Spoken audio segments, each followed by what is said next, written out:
set out on a walking tour, high in the Alps, a region quite unknown to travelers, where ancient mountains thrust down into Provence. The trek began on barren moors, 12 or 1,300 meters above sea level, through land that was bleak and monotonous. Nothing grew there but wild lavender. My route led across the region at its widest point, and after hiking for 3 days, I found myself in a wasteland, desolate beyond description. I made camp near the remains of an abandoned village. The day before, my water supply had run out and I had to find some. The cluster of houses, although they were in ruins, reminding me of an old wasp's nest, made me think that once there must have been a fountain, or perhaps a well.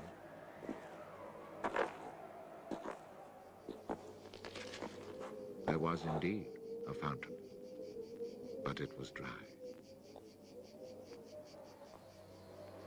The roofless houses, eaten away by wind and rain, and the chapel with its crumbling belfry, stood arranged like houses and churches in a living village.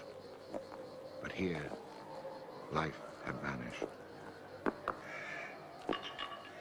It was a sunny, cloudless June day, but over these bare highlands blew a fierce, insufferable wind. Growling through the skeletons of the houses, it sounded like a wild beast disturbed while feeding on its prey. I had to move camp.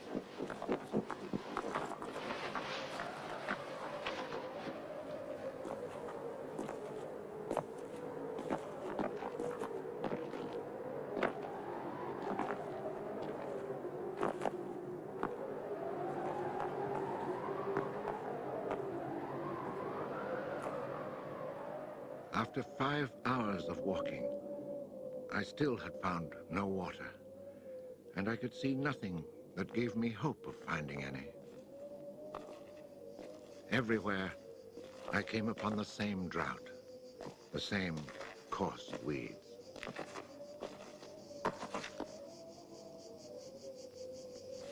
In the distance, something caught my eye. A thin, dark shape that I took for a tree stump. But just in case, I walked towards it.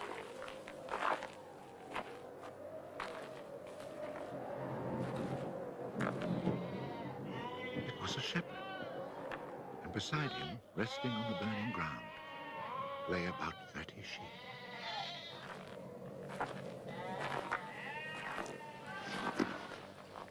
He let me drink from his gourd, and presently he led me to his sheepfold in a hollow in the plain.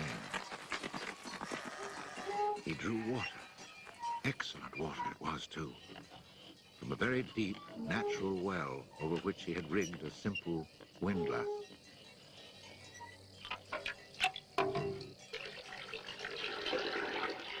The man spoke very little, often the way with people who live alone, but he appeared sure of himself and confident in his assurance.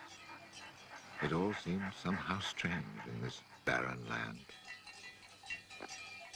He lived not in a hut, but in a real house, a stone house, whose walls clearly showed how his own labor had repaired the ruin it had once been.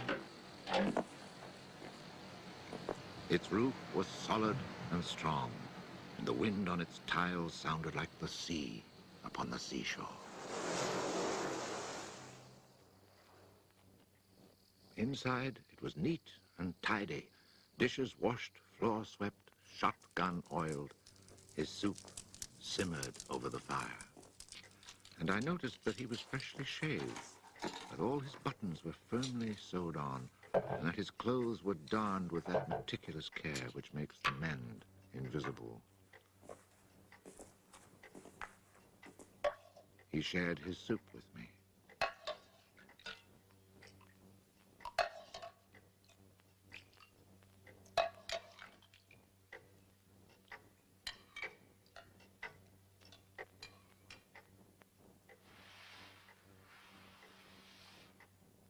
When I offered him my tobacco pouch, He told me he did not smoke. The dog, silent like his master, was friendly without fawning.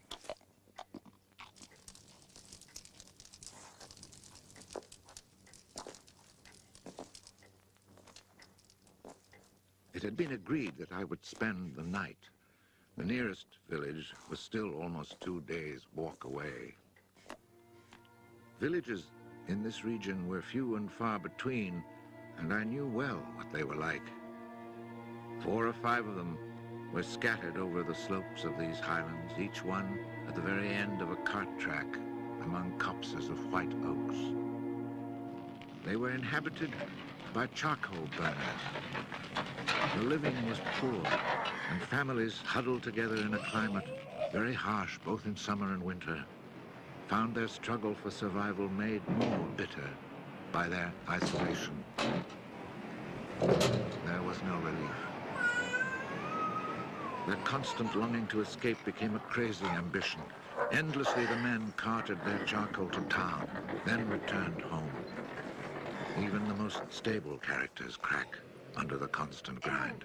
The women seethed with resentment. There was rivalry in everything. The sale of charcoal and the church pew. They were rivals in virtue and rivals in vice. And the battle royal between vice and virtue raged incessantly. And always there was the wind. The ever-present wind constantly grating on the nerves. There were epidemics of suicide and many cases of madness, nearly always ending in murder.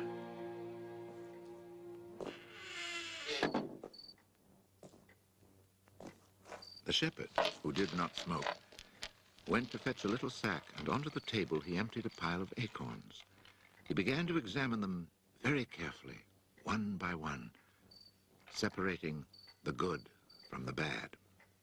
I sat, smoking my pipe. I offered to help, but he told me it was his work, and indeed, seeing how very carefully he carried out his task, I did not insist. That was the only time we spoke. When he had set aside enough acorns, he divided them into piles of 10. As he did this, he discarded the smaller ones, or those that were cracked, for now he was examining them very, very closely. When finally there lay before him 100 perfect acorns, he stopped, and we went to our beds. Being with this man brought a great sense of peace. The following morning, I asked him if I might stay on and rest for the day. He found that quite natural, or to be more precise, he gave me the impression that nothing could upset him. The day of rest was not absolutely necessary, but I was intrigued, and I wanted to learn more about him. He let his sheep out of the pen and led them to their grazing. Before he went, he took the little bag of carefully chosen acorns and put them into a pail of water to soak. I noticed that for a walking staff, he carried an iron rod as thick as my thumb and about as high as my shoulder.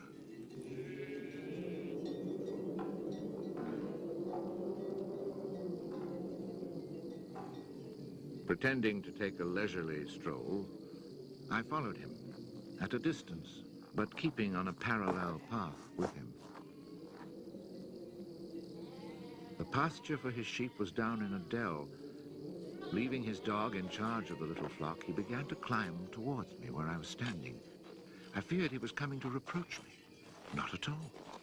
It happened to be on his way, and he invited me to go with him if I had nothing better to do. He was going a little farther on, to the top of the hill.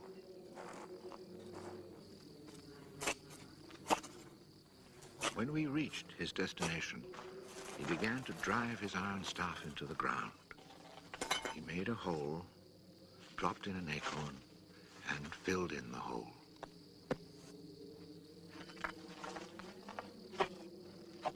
He was planting oak trees. asked him if he owned the land. He said no. Did he know who owned it? He did not. He thought it was common land, parish property, or perhaps it belonged to people who did not care about it. That did not concern him. So with infinite care, he planted his 100 acorns. After the midday meal, he began to sort out more of his acorns. I suppose I must have been quite insistent with my questions, because he answered me. For 3 years, he had been planting trees in that desolate country. He had planted 100,000. Of the 100,000, 20,000 had come up. Of these, he still expected to lose half, either to rodents or to any of the unpredictable things which only Providence can account for. That left 10,000 oaks to grow on this tract of land where before there was nothing. It was then that I wondered about the man's age. He was clearly more than 50. 55, he told me. His name was Elzéar Bouffier. He had owned a farm down in the lowlands. It had been his life. He had lost his only son, and then his wife, and had withdrawn into this solitude where he was content to live quietly with his lambs and his dog. It was his opinion that the land was dying for lack of trees. He added that having nothing very important to do himself, he had resolved to remedy this state of affairs. I was young and only thought of the future as it affected me and my search for happiness. So I told him that in 30 years, those 10,000 oaks would be magnificent. He answered quite simply that if God granted him life, in 30 years he would have planted so many more that these 10,000 would be like a drop of water in the sea. Already he was studying the growth of beech trees and had a nursery full of seedlings grown from beech nuts. They are quite beautiful.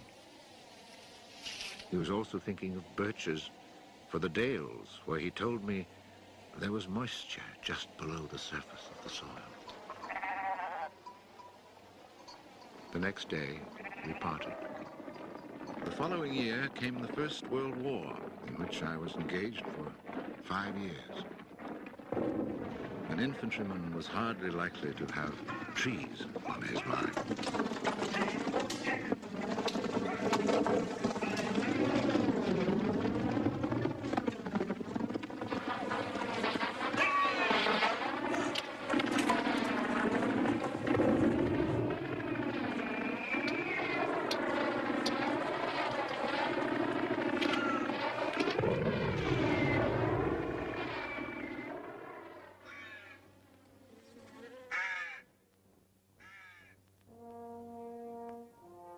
After demobilization, I found myself the possessor of a small gratuity and a great desire to breathe pure air.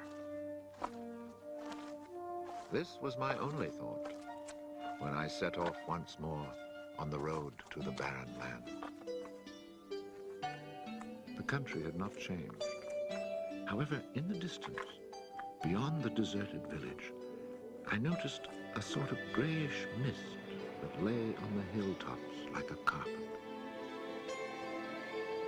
The shepherd who planted trees had been in my mind since the day before. 10,000 oak trees, I thought to myself, really need a lot of space. I had seen so many people die in those 5 years, it was easy to imagine that Elzéar Bouffier, too, was dead, especially since at 20, we think of men of 50 as ancient with nothing left to do but die.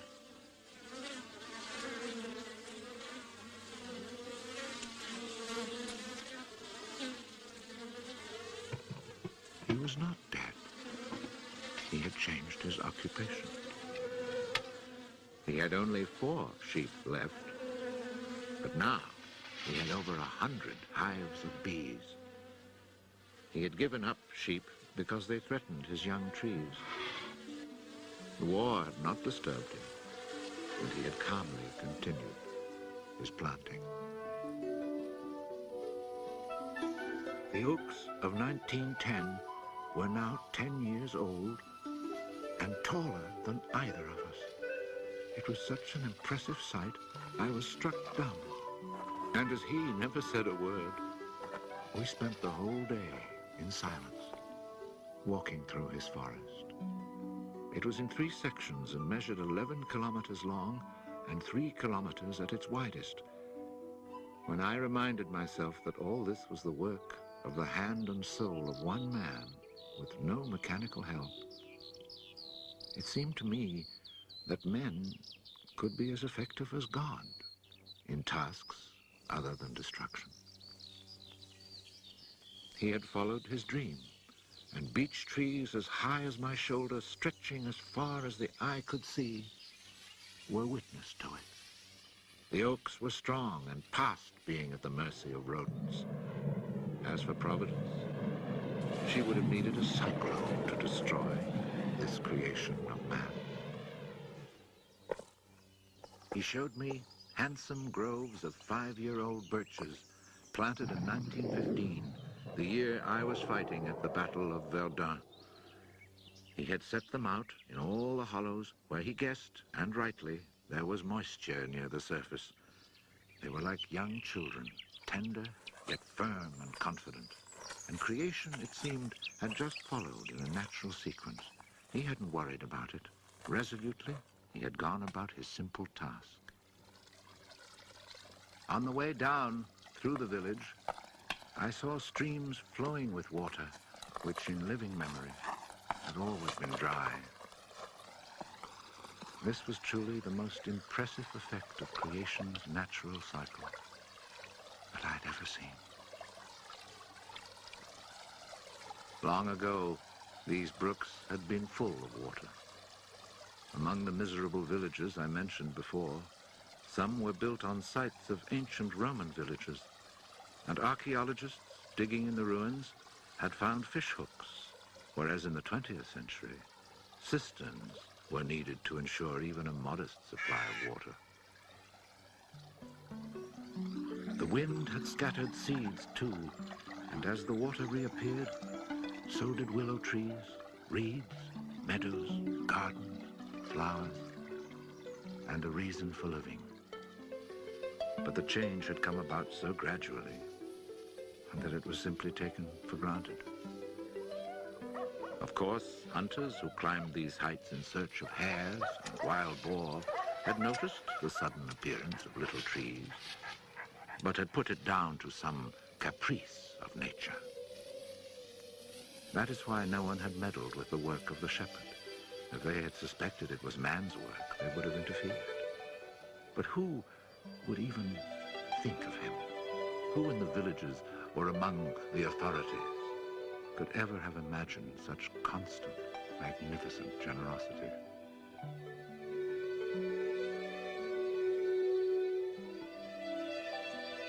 Each year from 1920 on, I paid a visit to Elzéar Bouffier.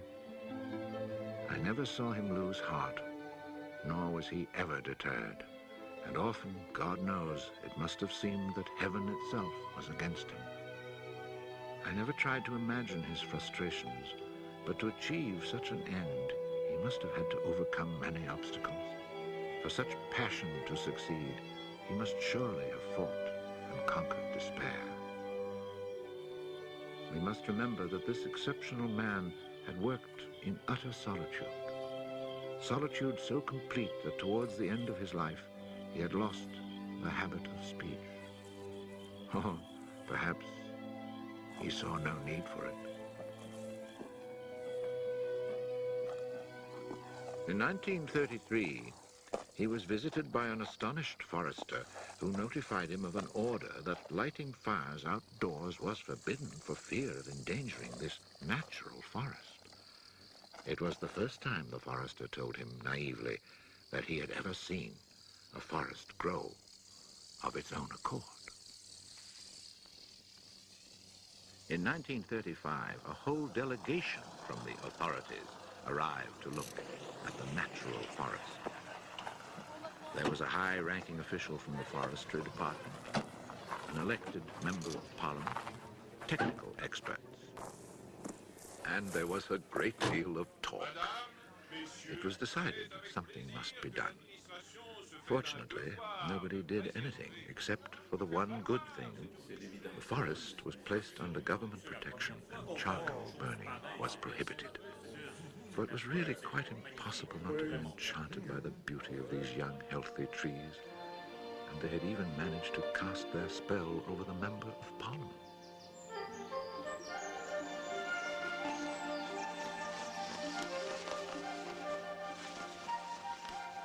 One of the senior foresters in the delegation was a friend of mine, and I explained the mystery to him. The following week, we both set out to find Elzéar Bouffier. He was hard at work about 20 kilometers from where the official inspection had taken place. I was right about my friend the forester. He was able to appreciate all he saw. I offered the eggs I had brought as a present. We all shared our lunch and spent several hours in silent contemplation of the landscape. The slopes we had climbed on our way up were covered with tall trees 4 times our own height. I remembered how it had looked in 1913, desolate, but quiet, regular work, brisk mountain air, the simple life, and above all, peace of mind, had endowed this old man with almost awe-inspiring health. He was one of God's athletes. I wondered how many more hectares he would cover with trees. Before we took our leave, my friend made one small suggestion about the kinds of tree which seemed to suit the soil here. He did not press the point, for the simple reason, he told me afterwards, that this man knows more about it than I do. The idea must have been turning over in his mind, for after we had walked for an hour, he added, he knows more about it than anyone else in the world. He's found a perfect way to be happy. Thanks to this forester, not only the forest, but the happiness of Elzéar Bouffier were protected. The only serious danger to his work occurred during the Second World War. Cars being powered by wood-burning generators. There was never enough wood. So cutting was begun among the oaks of 1910, but they were so far from transportation routes that the whole enterprise proved financially unsound. It was abandoned.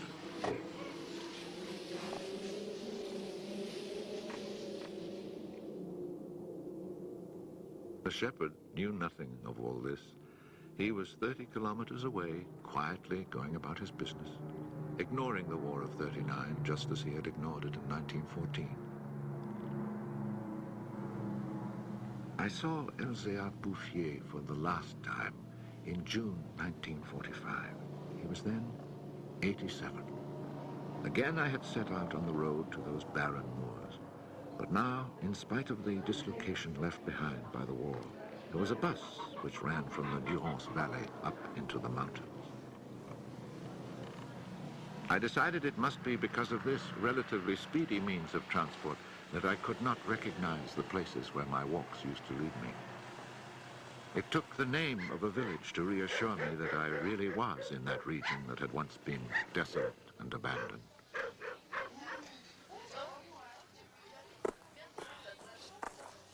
The bus dropped me at Vergon. In 1913, this hamlet of no more than a dozen houses had 3 inhabitants, wild creatures who hated each other, who set snares to make a living. They were people without hope. Now everything was different, even the air itself. Instead of the harsh, dry winds of the past, there was a gentle breeze, full of fragrance. From the mountain tops came a sound like rushing water. It was the wind rustling through the forest. And then, even more astonishing, I heard another sound of water. I saw that they had built a fountain that was splashing merrily. And beside it, what I found most touching, someone had planted a linden tree, the perfect symbol of rebirth.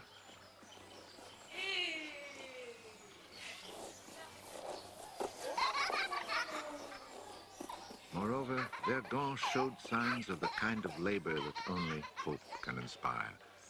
So hope had been restored, ruins had been cleared, and crumbling walls torn down. The new houses, freshly rough-cast, stood in kitchen gardens where flowers and vegetables grew in orderly confusion. Roses and cabbages, snapdragons and leeks, celery and anemones. It had become a place where one would want to live. From this point, I continued on foot.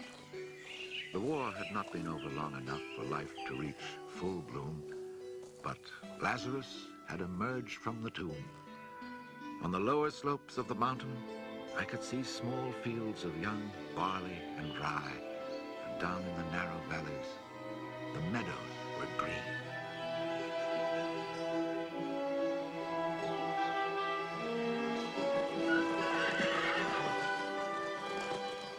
It has taken only 8 years since then for the whole countryside to glow with health and prosperity.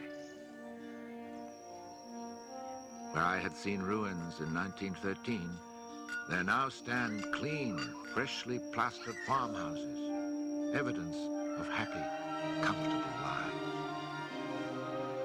Dry springs fed by snows and rains, now conserved by the forest, have begun to flow again. In the maple groves, each farm has its fountain brimming over onto carpets of fresh mint. Bit by bit, the villages have been rebuilt.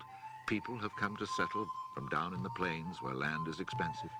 They have brought youth, life, and the spirit of adventure. On the roads, one meets people glowing with health, and boys and girls laughing as they enjoy their rustic pleasures.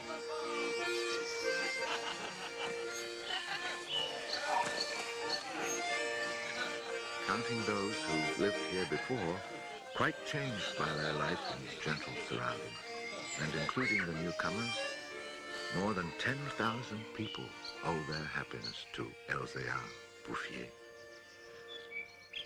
When I think that one man, one body, and one spirit was enough to turn a desert into the land of Canaan, I find after all that a man's destiny can be truly wonderful.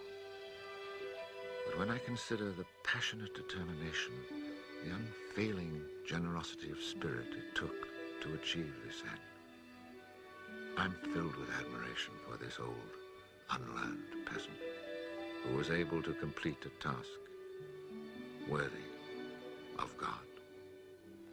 Elzéar Bouffier died peacefully in Banon in 1947.